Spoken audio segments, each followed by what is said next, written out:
Bonjour à tous. Pour ce nouvel épisode de l'interview, je suis avec une femme engagée dans la lutte pour le droit des femmes au Bénin en Afrique. Sa vie est entièrement consacrée à la cause depuis que son témoignage a marqué la société béninoise. Bonjour Angela Kpeja. Bonjour Dorcas. Merci d'être avec Kayamaga. Merci. Angela, on vous connaît comme étant la voix vive de la lutte contre le harcèlement au Bénin, mais pas seulement, dans la sous-région également. Mais je voudrais vous laisser vous présenter avec vos propres mots. C'est toujours difficile de se présenter soi-même, mais je vais essayer. Je vais juste parler de mon parcours universitaire. Donc après mon baccalauréat à CERIC, j'ai fait des études en analyse biomédicale sur le campus d'Abomey-Calavi. J'ai fait notamment le collège polytechnique universitaire CPU. Aujourd'hui c'est l'EPAC et j'ai obtenu un diplôme d'ingénieur en analyse biomédicale, ingénieur biotechnologiste. Après, je suis rentrée dans le journalisme et pour me sentir beaucoup plus légitime, je vais faire un master en communication pour la santé, ensuite un master 2 en management des médias et puis aujourd'hui après ma dénonciation, j'ai créé une ONG que j'ai appelée N'aie pas peur pour m'occuper de la prise en charge des personnes victimes de violences, notamment le harcèlement sexuel en milieu professionnel.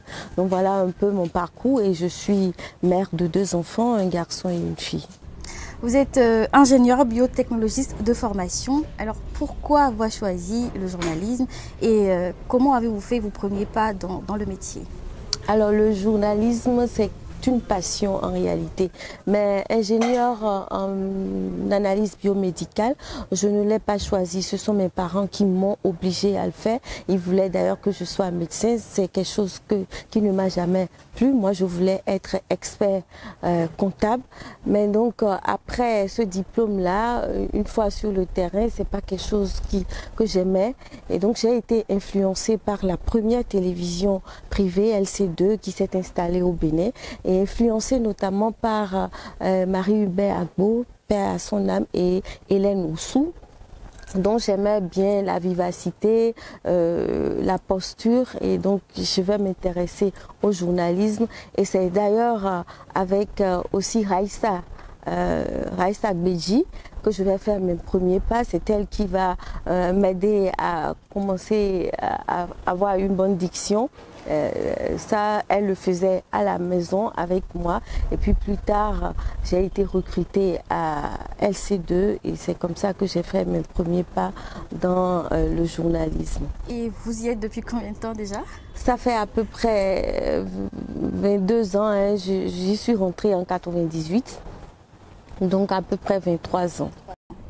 Vous avez déjà déclaré que vos confrères du monde des médias vous avaient souvent prise pour cible. Pourquoi?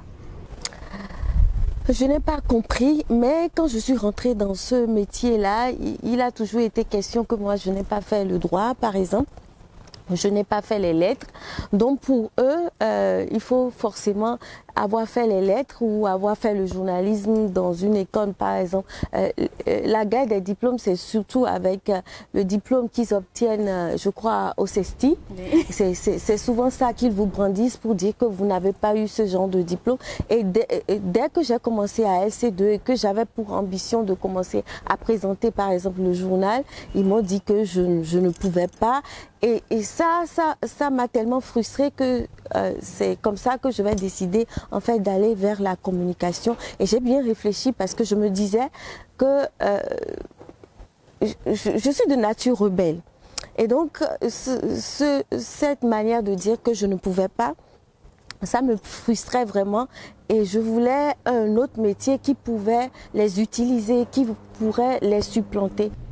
Alors Angela, en 2017, l'ODEM, l'Observatoire de la déontologie et de l'éthique dans les médias, vous sanctionne. Oui. Pourquoi? Je prends ça très mal, très mal. J'ai un background en biologie, en analyse biomédicale, donc je suis paramédicale. J'ai exercé pendant 5 ans avant d'aller vers le journalisme. Et donc je ne passe aucun jour sans aller en milieu hospitalier. Donc ce jour-là, j'étais au CNHU de Cotonou et j'étais allée voir le directeur général, mais qui me brandit en fait un journal. Dans le journal, ils avaient mis que SOS, on tue au CNHU. Mais en manchette, le journal avait écrit ça. Et on était dans une période où on faisait la grève. Il y avait une grève au sein du milieu hospitalier. Mais le CNHU, les agents du CNHU n'avaient pas suivi la grève. Donc quand je lis le papier, finalement, c'est qu'il y a une dame qui n'a pas pu avoir des soins, mais ailleurs, et qui est décédée. C'est ça qui était dans le papier.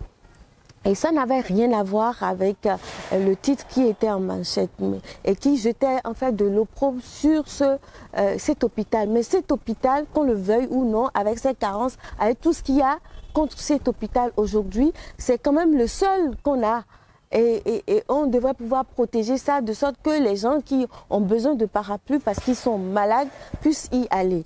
Donc voilà, quand j'ai lu le journal, j'ai commencé à dire au DG, mais calme-toi, n'en fais pas toute une histoire. J'ai commencé à le calmer sans savoir qu'il avait lui-même pris sur lui d'inviter en fait les auteurs de l'article. Quand ils sont arrivés, ils ont commencé à discuter avec le DG, ça a tourné au rouge. Et moi, j'ai pris la parole pour dire que entre nous, nous savons que ce n'est pas juste.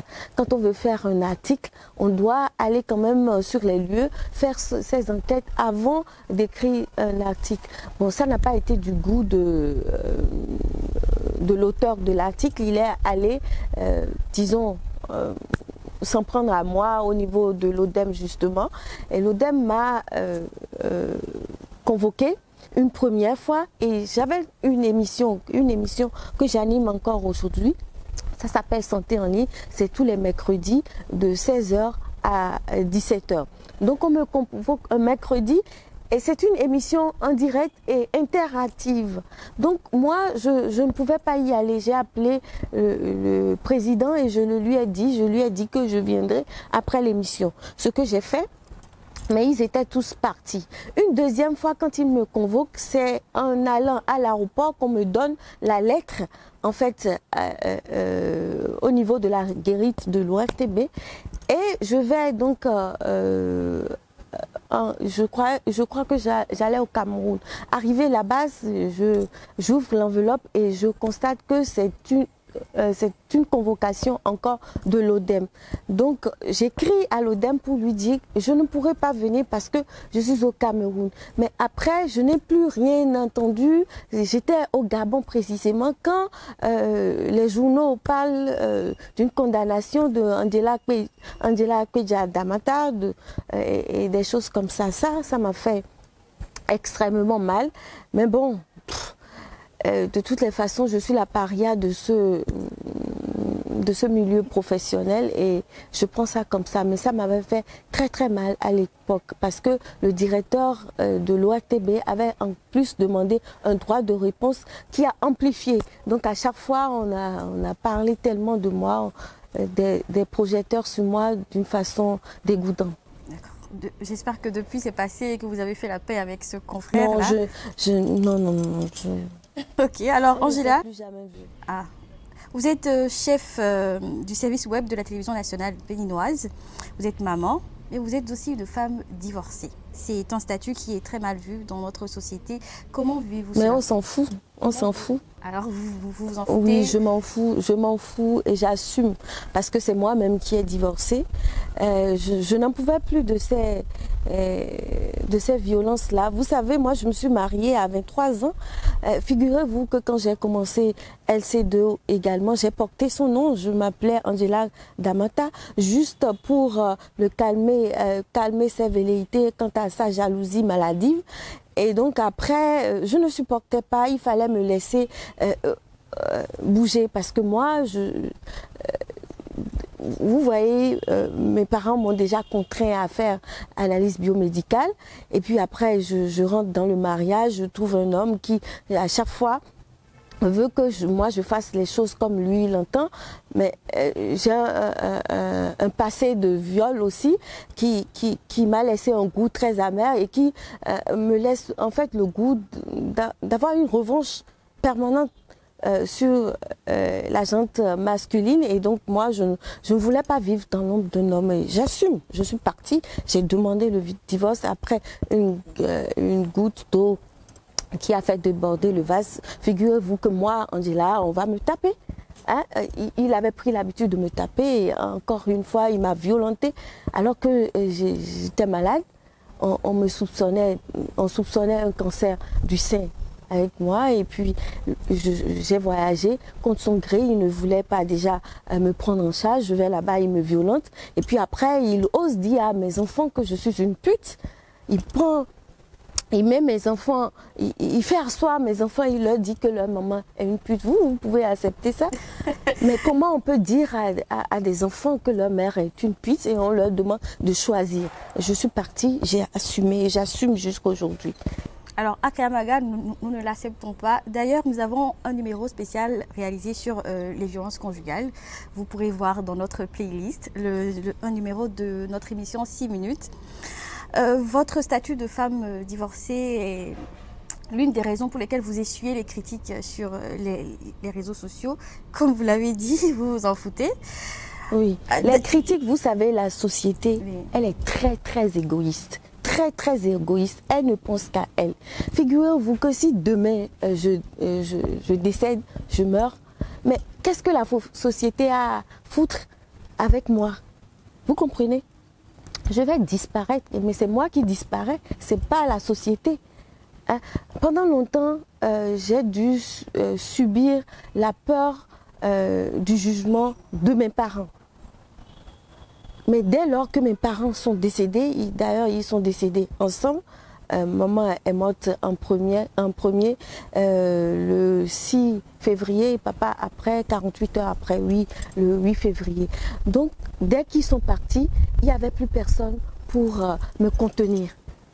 Parce que cette société-là, quand vous réfléchissez bien, elle confine la femme dans un casier que moi, j'ai du mal à accepter. Mais ce n'est pas normal.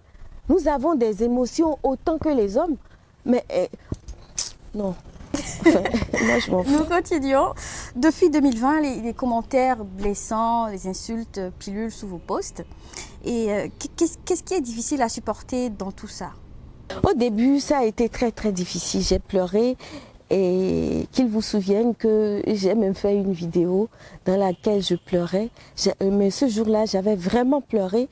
Ça, ce n'était qu'une infime partie de mes pleurs. Et ça a suscité encore un autre acharnement, un autre harcèlement par voie électronique. C'était très, très dur. Le plus dur, c'est la non-reconnaissance de la victime que je suis. Le plus dur. Parce que personne ne reconnaît que je suis une victime. Je suis victime de viol, de violence conjugale, de violence en milieu professionnel. Toute ma vie est chaotique en matière de violence. Et j'ose un jour transformer toute cette souffrance en énergie positive en commençant par assumer, par en parler. Et puis, on me harcèle encore. Il y a un acharnement de la société contre moi. C'est ça le plus difficile, de ne pas être reconnue victime. C'est ça le plus dur pour moi. Alors, parmi vos détracteurs, qu'avez-vous à répondre à ceux qui disent qu'en raison d'un présumé passé non reluisant, vous n'êtes pas la personne la mieux placée pour porter le flambeau de la lutte contre le harcèlement? Mais où est-ce qu'elles étaient? Mais si quelqu'un se sent capable de le faire, mais c'est ça la réussite de chacun. Si vous, Dorcas, vous vous sentez capable de lutter pour une égalité des sexes, allez-y. Mais personne n'empêche personne.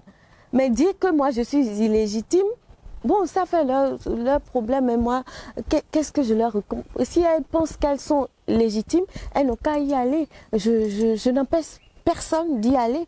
Elles étaient toutes là. On en parle, moi j'en parle. Alors qu'elles subissent ça dans le silence, moi également, je l'ai subi. Mais au lieu de me soutenir, elles sont les premières à aller contre moi. Je m'en fous d'elles parce que j'ai juste pitié d'elles. En fait, parce que leurs jugements, les différents jugements seront retenus contre chacun. Mais moi, je suis en train de porter la croix qui est la mienne. Et je me porte bien sur cette croix-là. Parce que si je ne le fais pas, je ne suis pas moi. Mais ça sort du ventre. Et je suis vraie quand je le fais. Alors, ce n'est pas fini. En plus de remettre en cause la légitimité de votre combat, certains estiment que vous cherchez à copier les Occidentaux. Copier les Occidentaux. Que répondez-vous à cela? Mais moi, je ne cherche à copier personne. Je suis très attachée à nos valeurs africaines, à la dignité, en fait, africaine, la dignité de la femme, j'allais dire. Je ne copie pas l'Occident. Pas du tout. Je ne vois pas comment. Et d'ailleurs, dans mes émissions, vous savez, moi, j'ai toujours véhiculé, par exemple, je ne portais que des boubous. Communément, ici au Bénin, on appelle ça guéou. Quand on prend le tissu, on appelle ça guéou.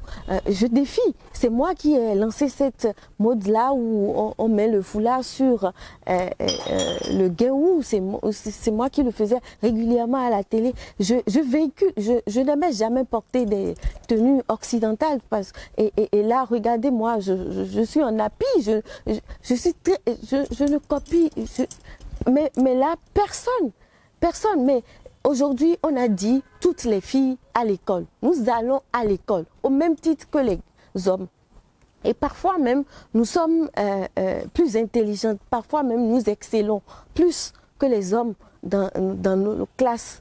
Mais après, en milieu professionnel, mais pourquoi nous, on va, en plus des diplômes, des formations que nous avons faites, pourquoi on va dire que nous devons encore montrer notre capacité à accepter les faveurs sexuelles d'un patron? Devant un recrutement, on demande les diplômes.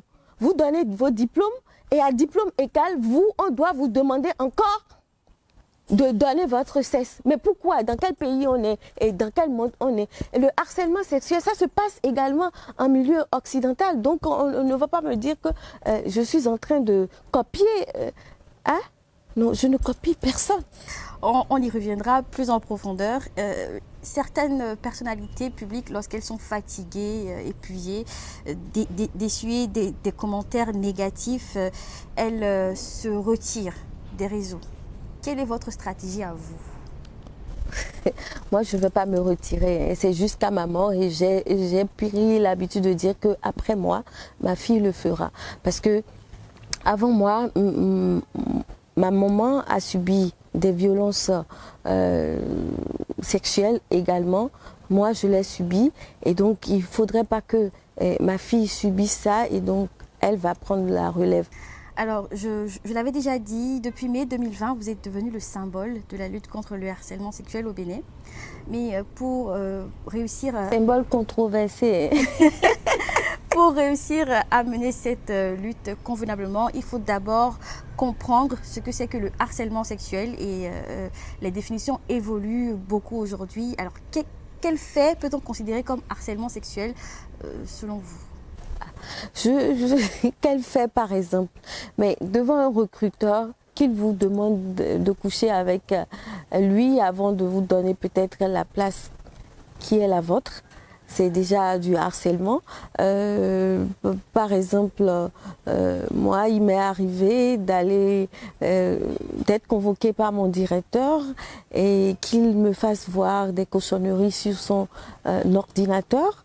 Ça, c'est du harcèlement et tant que c'est répété, en plus, on te touche, on touche tes fesses. Angela, nous allons faire une petite pause. On se retrouve tout de suite après le petit générique. Alors Angela, je voudrais à présent que nous parlions de cette association dont vous êtes la promotrice. Vous avez, au moment de votre dénonciation, fustigé l'inaction des ONG. Est-ce la raison pour laquelle vous avez créé N'aie pas peur?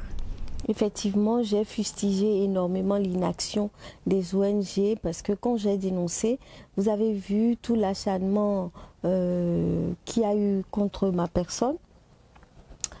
Je n'avais pas eu quelqu'un à côté de moi en termes d'ONG ou même une personne mayanime pour m'apporter du soutien.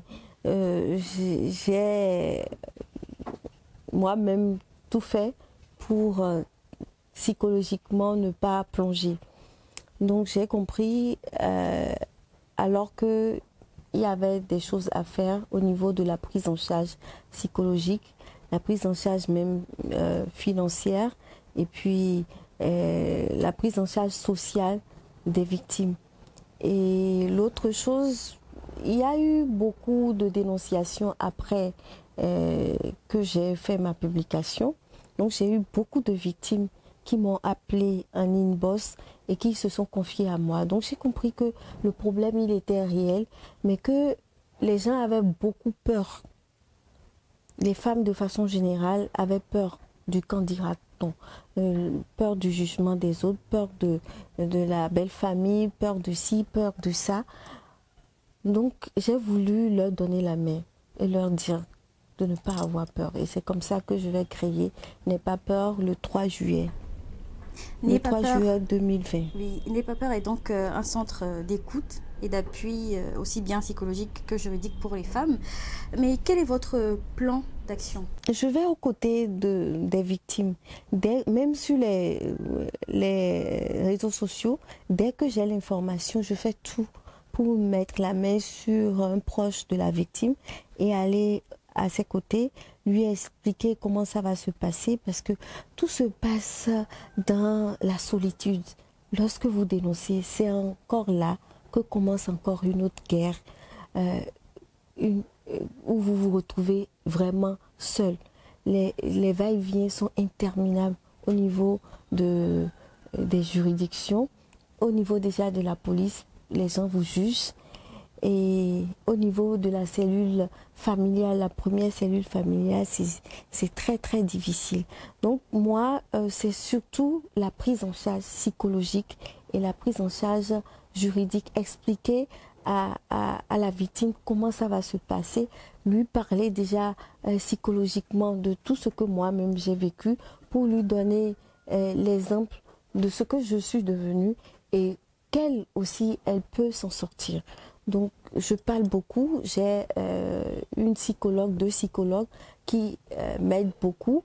Mais essentiellement, c'est celle qui est au féminin qui est sollicitée. Je ne sais pas, mais les femmes préfèrent souvent se confier à une psychologue. Donc, j'ai une psychologue, j'ai un médecin aussi dans le lot. Et j'ai également des avocats et l'association des femmes avocates du Bénin qui est souvent à nos côtés pour le processus juridique. Donc c'est essentiellement ça que je fais. J'ai également en fait lancé un concours l'année dernière pour en fait prendre les réflexions des jeunes pour solutionner le problème des violences faites aux femmes, des violences en général que subissent les femmes. L'idée, c'est de voir comment est-ce que je vais pouvoir vraiment atteindre l'objectif de réduire les inégalités pour que on ait un monde beaucoup plus juste. Alors, le protocole à la Charte africaine des droits de l'homme et des peuples relatif aux droits des femmes impose aux États de prendre des mesures bien précises. Et pour faire sens à ce protocole, vous l'aviez déjà énoncé un peu plus tôt, le Bénin a adopté la loi de 2006 portant répression du harcèlement et protection des victimes. Je l'ai d'ailleurs toujours. Mais on peut facilement constater que l'existence d'un arsenal juridique ne garantit pas son application. Pourquoi? Mais déjà, c'est ça. On n'arrive pas à parler parce que ce sont des choses qui se font dans le noir. Et à cause de l'éducation qu'on a, enfin, on a mis la femme dans un casier, comme j'ai pris l'habitude de le dire. Elle est enfermée dans le mur du silence. On n'arrive pas à dénoncer. Mais si les lois sont là et que nous, femmes, en tout cas nous les victimes, nous n'arrivons pas à en parler, souffrez qu'on n'applique pas les lois. Donc c'est d'abord le tabou qu'il faut lever. Il faut apprendre à la femme à s'aimer. S'aimer pour se dire qu'elle est capable d'affronter ci ou d'affronter ça, pour qu'on puisse parler. Et après, au niveau des juridictions, ne vous leurrez pas, il n'y a que des hommes. Et aujourd'hui, en fait, moi, j'appelais de tous mes voeux le phénomène MeToo. Mais ils n'ont pas intérêt. Au niveau des juridictions, les hommes qui sont les juges, et même les avocats et tout ça, ils n'ont pas intérêt à ce que ça marche pour une personne, pour que finalement tout le monde soit dans le même, soit mangé à la même sauce. Donc c'est difficile, mais les lois sont quand même dissuasives. Et comme je vous le disais tout à l'heure, c'est quand vous dénoncez que une autre tourmente commence. Et cette tourmente, elle est vraiment plus dévastatrice que l'autre. Et donc les victimes préfèrent rester dans le silence.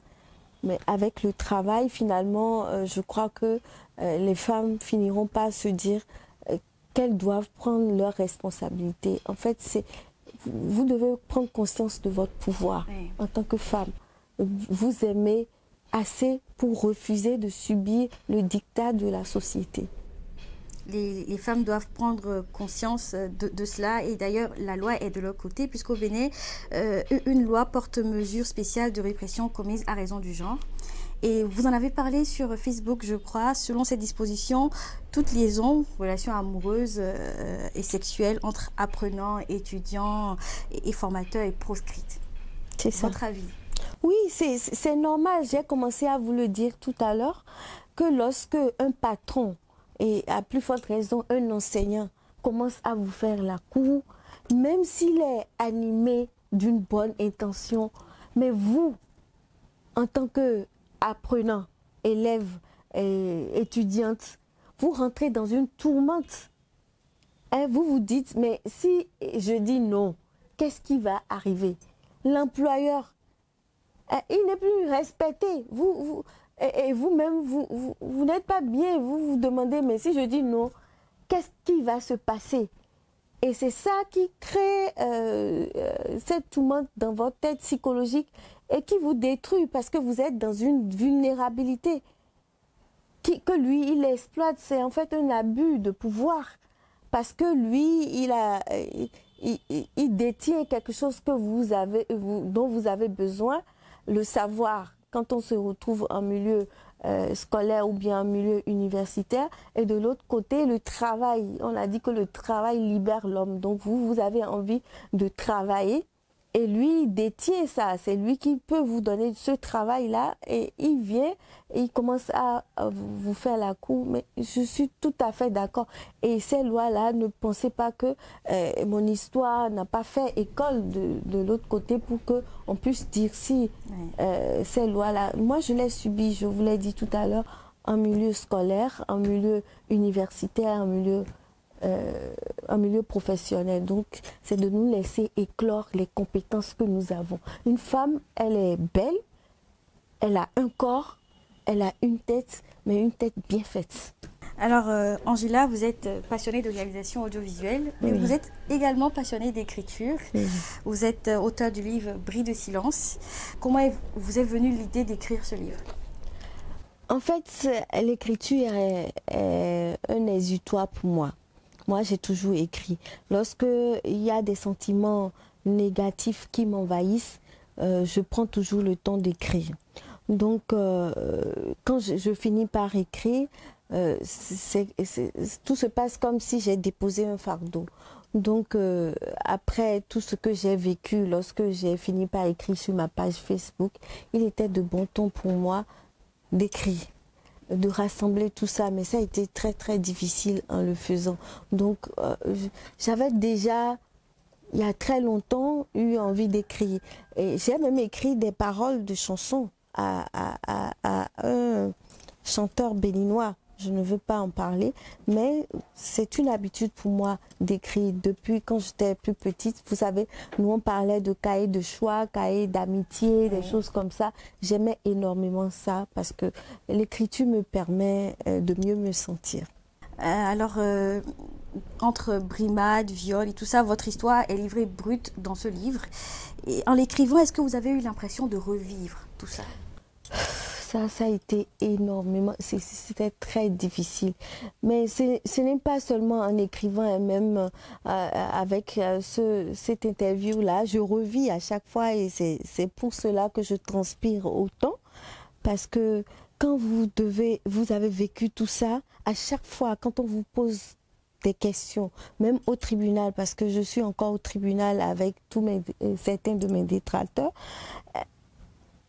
vous revivez à chaque fois la même chose. Et même quand sur les réseaux sociaux, je vois une victime, je revis. C'est un perpétuel recommencement pour moi. Je revis à chaque fois. Tout ça a été très très difficile et je ne vous dis pas, hein, je pleurais, j'avais de l'insomnie. Et écrire un livre aussi aujourd'hui au Bénin, c'est un autre périple qui a été épineux. Je voudrais qu'on parle des difficultés que vous avez rencontrées dans la rédaction de Bris de silence et essentiellement de l'affaire de cette version tronquée de Bris de silence qui a traîné sur la toile et qui vous a d'ailleurs valu une convocation devant la Criette, je crois. Non, ce n'est pas moi qui a été convoqué à la Criette, c'est moi qui ai convoqué. Je vous disais que ça a été un périple. J'aurais dû sortir le livre même depuis, mais vous savez, les hommes, ils n'ont pas intérêt à ce que ça sorte au grand jour, parce que ces choses-là, ils font ça souvent dans le noir et personne n'a eu la capacité de leur dire non. Et voilà une petite fille comme moi, bon je ne suis pas une petite fille, mais une femme traitée d'être inférieure qui justement se lève et dit qu'elle va écrire. Donc c'était pas donné d'avance. Et dans le milieu de l'écriture, les ténors ne m'ont pas fait de cadeaux, c'était très très très difficile. Et finalement, mon ami a été mon dernier recours. Et il a accepté de travailler avec moi. C'est un monsieur que j'admire beaucoup. C'est un génie. Mais malheureusement, il s'est avéré que c'était un escroc en griffe. Donc notre collaboration a été très difficile. C'est quelqu'un à qui tu peux remettre de l'argent et qui va disparaître les jours qui suivent. Donc ça n'a pas été du tout facile. Et à un moment donné, je lui ai retiré l'édition du livre, mais il avait déjà fait le travail de la création, il avait déjà créé tout. Donc quand moi je lui ai repris avec beaucoup de difficultés, et on est allé même au commissariat, et quand je lui ai repris ça, j'ai oublié de lui faire signer que il devrait rester quand même dans comment on appelle ça, il devait garder, puisqu'il a la version numérique oui. De ce que lui il a produit, il devrait de confidentialité, je devrais signer comment on appelle ça, un contrat de confidentialité avec lui, ce que je n'ai pas fait. Et donc quand j'ai sorti le livre, le lendemain déjà, même avant, il s'est avéré qu'il a distribué le livre non finalisé. Ce que lui, il avait commencé à faire avec moi, c'est sorti sur les réseaux sociaux. Ça a été très difficile. Alors, Angela, dans la première partie de votre livre, le chapitre « La vie comme elle vient », je crois, page 43, précisément une phrase a attiré mon attention. Je cite, je venais d'échapper à un viol comme si le ciel m'avait prédestiné à ces agressions. Est-ce que vous pensez que vous avez été prise pour cible par la vie et est-ce qu'il y a une raison qui explique cela? En fait, c'est difficile. Lorsque j'ai été violée la première fois, je n'avais que 5 ans. Je n'avais que 5 ans. Et mes parents, personne ne me l'a dit. Il a fallu que je sois violée encore à 17 ans, lorsque j'avais eu mon bac, pour me rendre compte que j'avais été violée. Et ça n'a pas cessé. Ça a été toujours comme ça. Donc je me suis demandé, à un moment donné, je ne me reconnaissais pas. Je me remettais tout le temps en cause. Je pensais que c'était une malédiction. Je ne comprenais pas pourquoi. C'était moi qui étais la cible de tout ça. Dans mon entourage, je suis violée par mon oncle, je suis violée par mon frère, je suis violée après par mon cousin, et puis j'arrive en milieu de travail, c'est un stagiaire qui se donne le luxe de vouloir encore me violer. Mais là, pour ce viol, là où je mets que je venais d'échapper à un viol, comme si le ciel m'avait prédestiné. À ce moment-là, je me disais que je n'allais plus me laisser faire comme ça. En fait, si quelqu'un aujourd'hui veut me violer, je le laisserai simplement faire l'amour avec. Bon, c'est pas faire l'amour, mais je le laisserai me baiser. Parce que c'est trop dur. C'est extrêmement, on ne se répare pas. Ça fait très très mal. Angela, avez-vous des regrets aujourd'hui? Je n'ai aucun regret. Et si franchement je devais le refaire, je le referais, mais de façon à atteindre en plein cœur ma cible. Parce que les auteurs sont rarement punis. Ils sont toujours protégés. Et cette fois-ci, je ne m'étais pas du tout préparée. J'ai fait ma publication parce que je voulais de l'aide. Et après, je me suis retrouvée dans une tourmente où il fallait dénoncer, donc je n'avais pas les preuves. Et là encore, même, je ne suis pas d'accord avec la République qui pense que c'est la victime qui doit amener les preuves hein, qu'elle a été harcelée ou qu'elle a été violée. Il aurait fallu, comme les anglo-saxons, que ce soit le mis en cause qui prouve qu'il n'a rien fait. Donc, si j'avais en fait l'intention d'aller loin comme aujourd'hui, j'aurais pris le temps de réunir mes preuves. Aujourd'hui, je sais le faire et c'est pour ça que je veux donner coûte que coûte la main aux nombreuses victimes qui tapissent dans l'ombre pour que nous puissions, comme des guerriers, comme des Amanso, parce que moi, je suis née d'une maman d'Abomey. Donc, je vais le refaire, et d'une bonne manière. Et que peut-on vous souhaiter aujourd'hui? Si vous aviez un vœu, lequel serait-il? Mais que justice soit faite, parce que je continue d'aller au tribunal. Je pense que la justice de notre pays fait 2 poids 2 mesures. Voilà moi, Angela, qui a été violée plusieurs fois, harcelée plusieurs fois. Je prends le courage de transformer cette souffrance en une énergie positive. Et des kidams prennent mon livre pour les mettre sur les réseaux sociaux.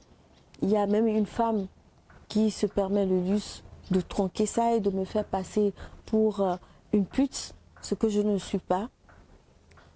Et je vais demander justice, et depuis, justice n'est pas faite. Pourtant, la loi est claire. Il y a un code du numérique qui dit que quand vous êtes harcelé par voie électronique, on vous foutra en prison. Moi, ce n'est pas l'argent mon problème, mais je veux sentir qu'on a donné une bonne correction à ces gens-là. Donc aujourd'hui, ce qu'on peut me souhaiter, c'est que justice soit rendue, au moins pour ces personnes contre lesquelles j'ai porté plainte.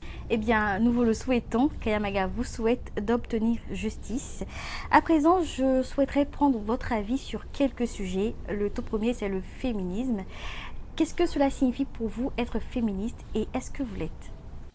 Moi, je ne suis pas une féministe radicale parce que je reconnais la vulnérabilité intrinsèque de la femme. Je ne sais pas comment elle a été créée, mais si par exemple vous prenez un homme et une femme devant justement une réunion qui dure tard dans la nuit, c'est la femme qui sera la première à se dire il faut que je cours voir mes enfants. Donc il y a cette vulnérabilité naturelle que nous portons.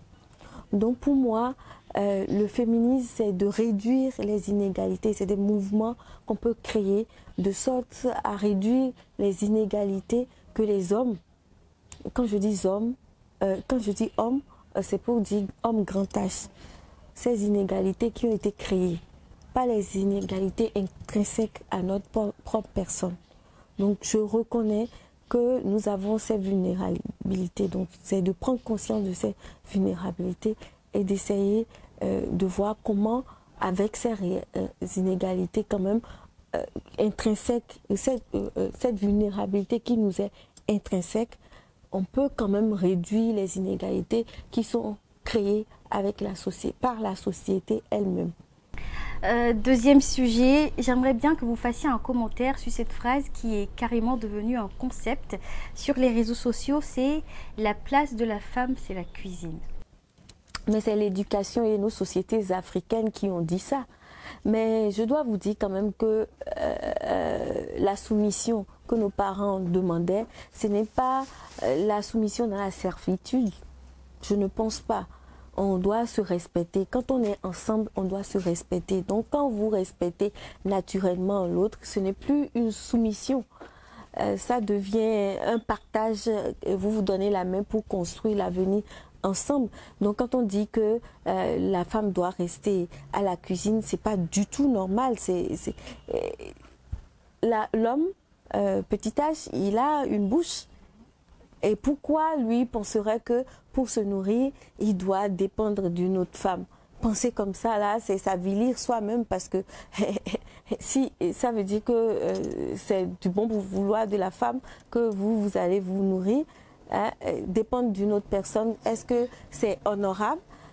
Donc on doit pouvoir changer l'éducation qu'on a reçue aujourd'hui par rapport à ça et éduquer le garçon d'une autre manière. Et ça va vraiment dans le fond, hein. Ce n'est pas seulement pour les histoires de cuisine. Hein.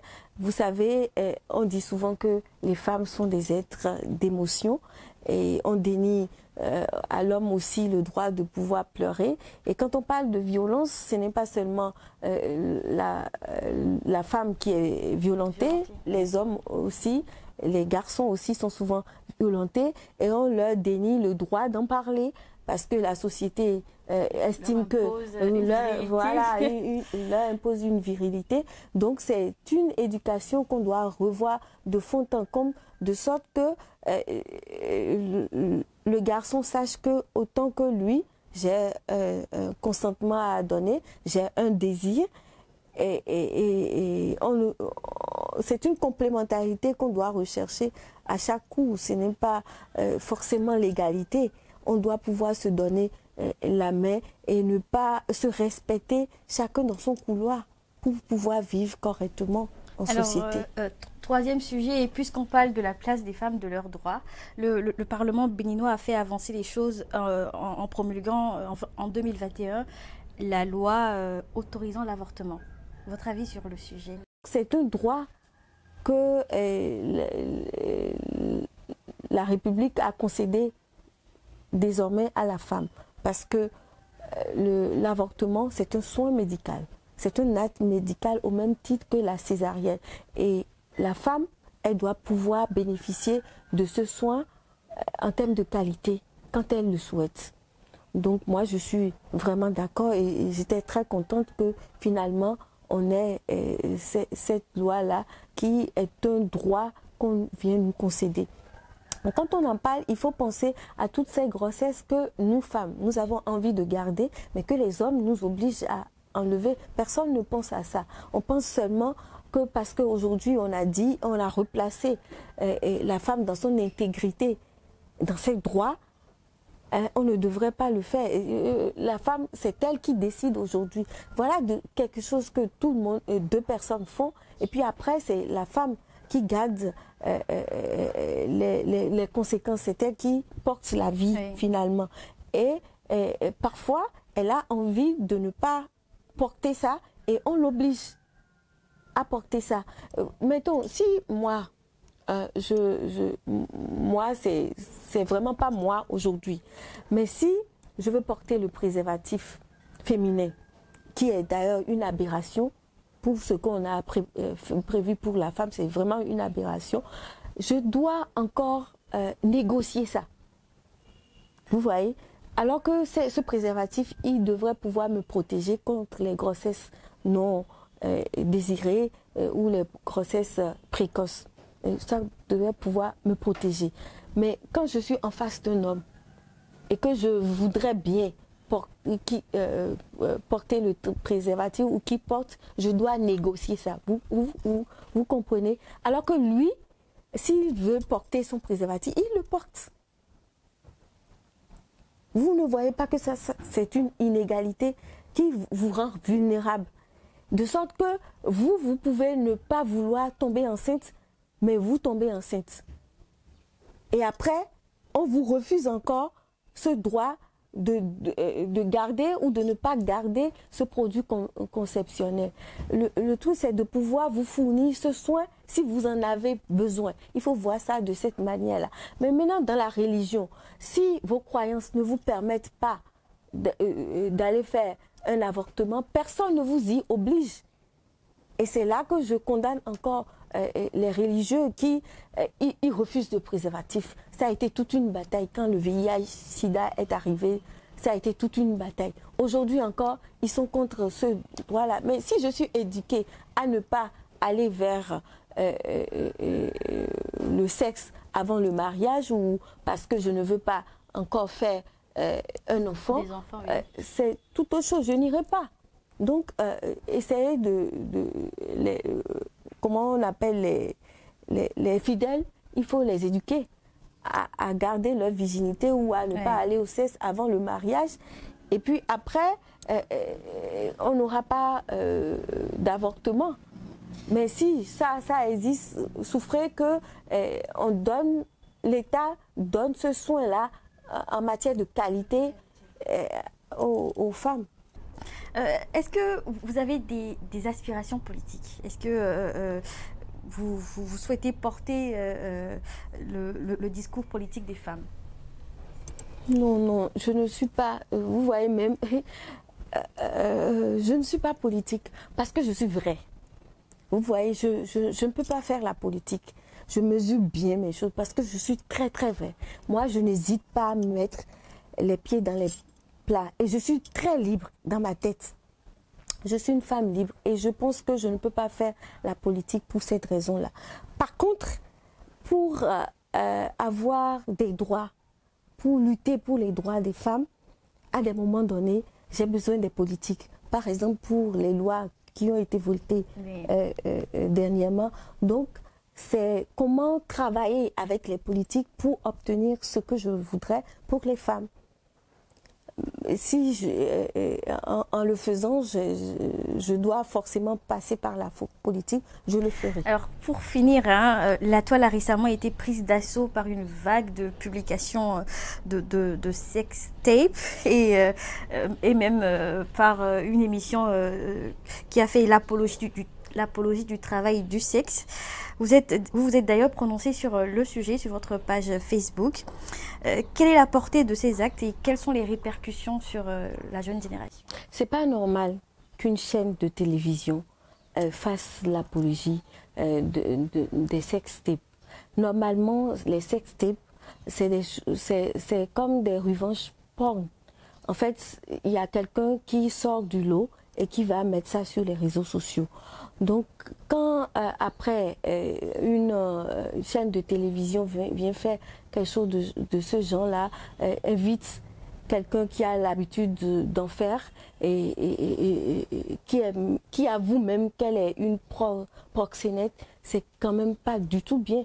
Parce que notre rôle en tant que média, c'est d'informer, distraire et d'éduquer. D'accord, pour inviter, dans notre métier, surtout moi qui ai fait la communication, quand on prend des témoins, c'est souvent intéressant. Mais quand on prend un témoin, vous avez la police des débats, c'est vous qui me posez des questions.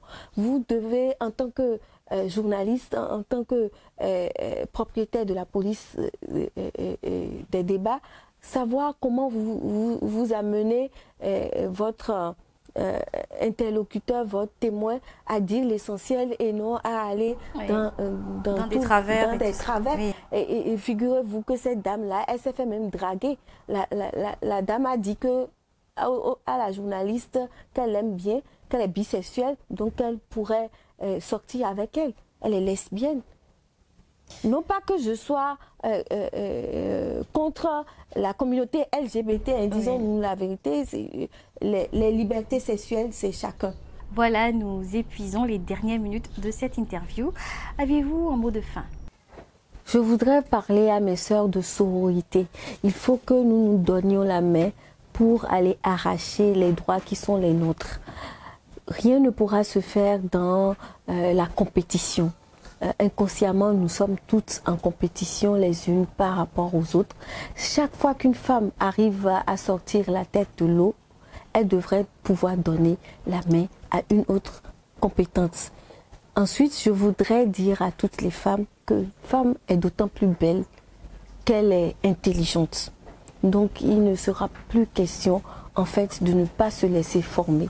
On ne peut pas être promu parce qu'on est femme. Notre principal atout ne peut pas être réduit à nos atouts féminins. Non, il faut tourner dos à cette manière, à cette sorte de laxisme, cette sorte de gain facile. Il n'y a pas de mal à transpirer pour ses aspirations. Il faut se battre. C'est ce que j'ai envie de dire. Eh bien, c'est fini. Je pense que nous avons fait le tour. Merci Angela d'avoir répondu à cette invitation. J'espère que vous avez passé un agréable moment en notre compagnie. C'était très bien. J'ai adoré. Merci et n'hésitez surtout pas à laisser des commentaires sous cette vidéo. Et surtout, n'hésitez pas à rejoindre la team Kayamaga en vous abonnant à nos pages Facebook et YouTube. Je vous dis à bientôt pour un nouvel épisode de l'interview. Bye bye.